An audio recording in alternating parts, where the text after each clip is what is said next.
We present our paper, Do WGANs Succeed Because They Minimize the Wasserstein Distance?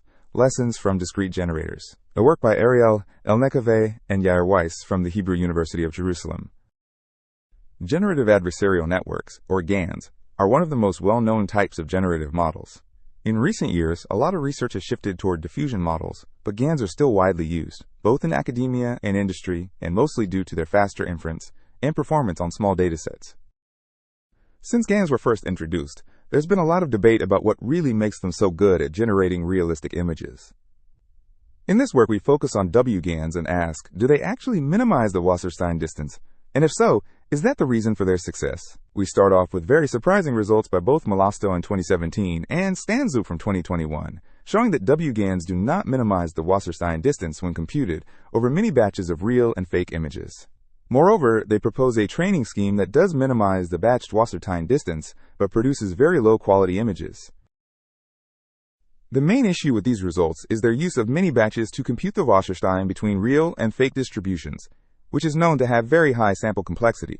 On the other hand, computing Wasserstein 1 on the continuous fake distribution generated by the model is simply intractable. To deal with this problem, we leverage the use of a discrete prior. Instead of sampling from a continuous normal prior, we sample M noise vectors before training starts and sample only from them while training. We call such a GAN a discrete GAN.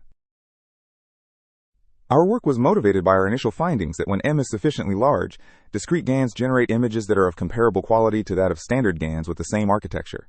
This figure shows images generated by a discrete WGAN and their nearest neighbors from the dataset. With a discrete prior, the exact Wasserstein distance between real and fake distribution can be computed without many batches. But first, let's review the Wasserstein distance. The primal form of the Wasserstein distance, or W1, is the infimum of distances over all joint distributions, pi x, y, with marginals p and q, representing the minimal work needed to reshape one distribution into the other. In its dual form, this is exactly the discriminator's objective in WGAN. For discrete distributions, the Wasserstein distance reduces to a linear optimization problem. Given two distributions over endpoints, it requires solving an optimal transport problem with O(n) cubed complexity using standard linear programming methods. We propose a simple algorithm we call OT-means for solving the Wasserstein minimization problem. Moreover, we show that when the number of generated images M is lower than the dataset size, N, images in the optimal solution will be a weighted average of training images and thus will be blurry. We compare the results of training discrete WGAN and OT-means with M equals 64 for various datasets and show that 1. The optimal solution OT-means achieves is of blurry images reminiscent of the blurry results of Malazzo and Stanzuk we saw earlier.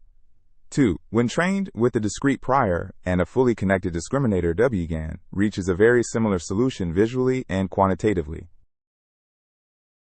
But modern GANs do not use fully connected discriminators. Instead, they use convolutional ones.